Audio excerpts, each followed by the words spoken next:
you're trying to kill a giant shark. And a bunch of little sharks to get points along the way.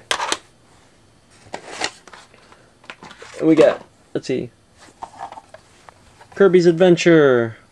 I think I'd probably beat this game maybe 8 or 9 times. But, yeah, one thing I never noticed about it was this little message on the back. I'm not sure if my camera will focus on it. Looks like it is now.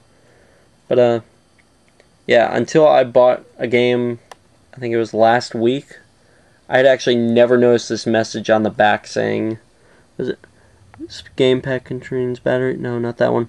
To save game information, you must hold in the reset button while turning the power off. That's only on like 3 of my games, but they're on games that I played constantly. That would have been extremely nice to know as a kid, but obviously I was a stupid kid and never wanted to read the back of anything. Krusty's Funhouse. Not really much to say there. It's kind of like a, I don't want to say a maze game, but just line up pipes and try and complete the level. Here we go. Old arcade classic. Mario Brothers. And despite how nice this cartridge looks and my name printed nice and big on the back there, I think I got this game used. I think I actually got it at the same time as the Harlem Globetrotters game, so it's been in my collection for a long time. Yeah, Mickey Mouse with the Kirby sticker on the bottom.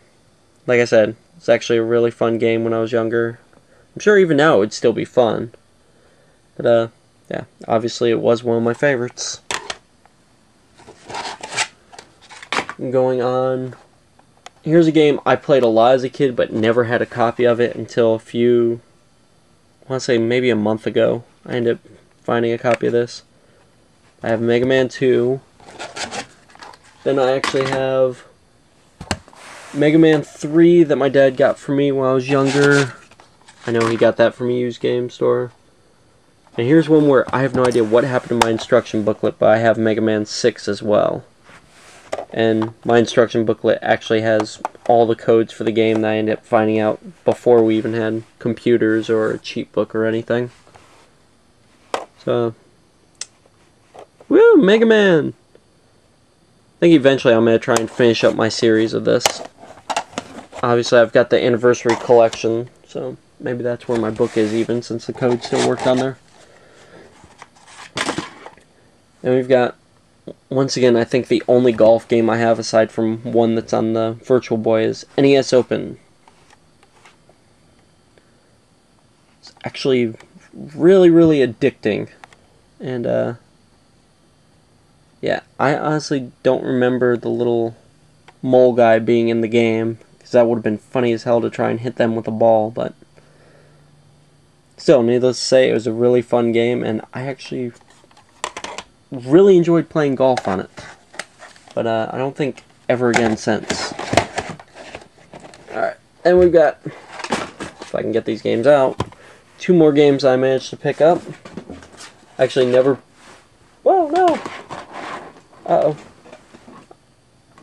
I don't know how this game got there, but there we go.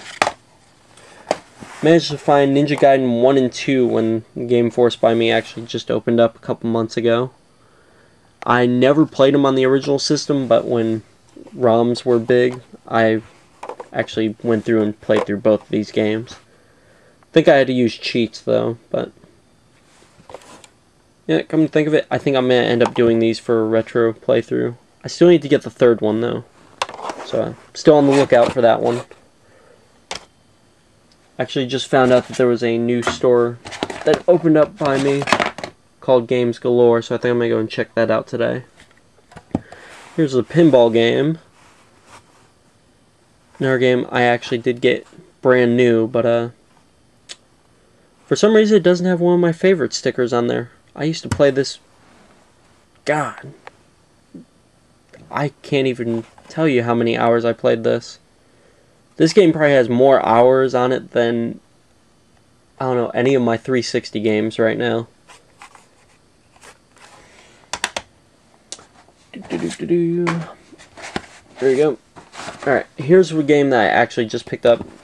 Star Tropics I don't really know much about it, but the little gold label on the back actually caught my attention, and this is how I found out that some NES games had save data on them.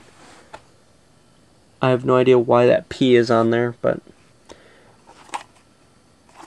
I don't know. Looking forward to playing it at some point. That's actually the only used game that I haven't popped in the system to play yet. And we got the generic Super Mario's and Duck Hunt. Like they actually came out with another one that had Super Mario Brothers, Duck Hunt, and Track and Field on it. Then we got Super Mario 2, the disappointment that the US got. Not even a Mario game, but whatever. And going on, Super Mario 3, probably one of the best Mario games ever. Remember, my dad and I used to actually have competitions on trying to beat this game in the fastest time. You know you want to play.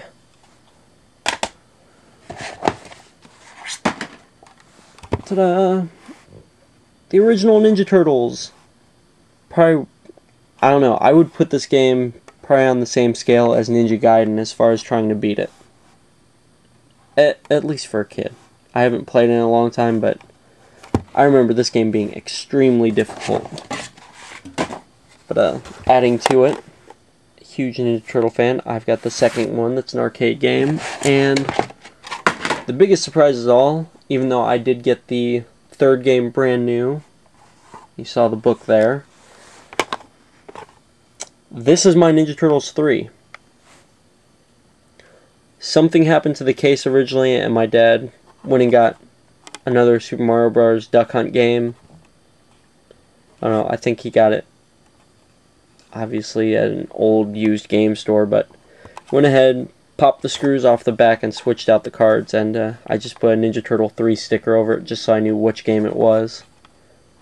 But kind of bummed that the case, I have no idea what happened to the case. I don't know if maybe while we were moving stuff around it got crushed or what, but thankfully the card in it still worked fine. So, managed to save it. Big part of my childhood. Love Ninja Turtles. And we've got the last bit of games here. The Black Bass. For a fishing game at the time, really fun. I actually ended up getting this, I want to say, probably shortly after Super Nintendo popped out. I got it really cheap, but it was really fun. Another Simpsons game, Bartman. For some reason they had quite a few spin-offs then, and they were actually really fun. But yeah, getting powers from Radioactive Man was definitely interesting. Let's see. Got a couple more here. Now this was definitely one of my other favorite games, right up there with the pinball game, was Tiger Healy.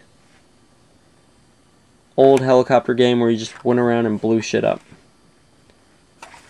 Once again, I cannot tell you how many hours I actually spent playing this game over and over and over again. I used to be really good, but I'm sure if I played it now, I'd probably die. I don't know, within the first 3 levels, I'd probably be out of it. But if you haven't played this game, I would definitely recommend picking it up. It's so easy just to put in and just play. And from what I've seen, it's actually pretty common. You can find them at a lot of used game places and a lot of flea markets. Then we've got Tiny Toon Adventures. Also very fun. And then I've got a game where I have no idea why I don't have a book for this. Wrath of the Black Manta.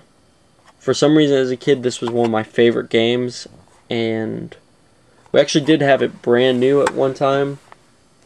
I did have a book for it. I have no idea what happened, but my dad ended up trading it in for some Super Nintendo stuff, not realizing that it was one of my favorite games. And a couple years ago I went to the flea market and ended up finding a copy. Now I see them all over the place, but I don't know, for some reason for those few years I could not find this game anywhere.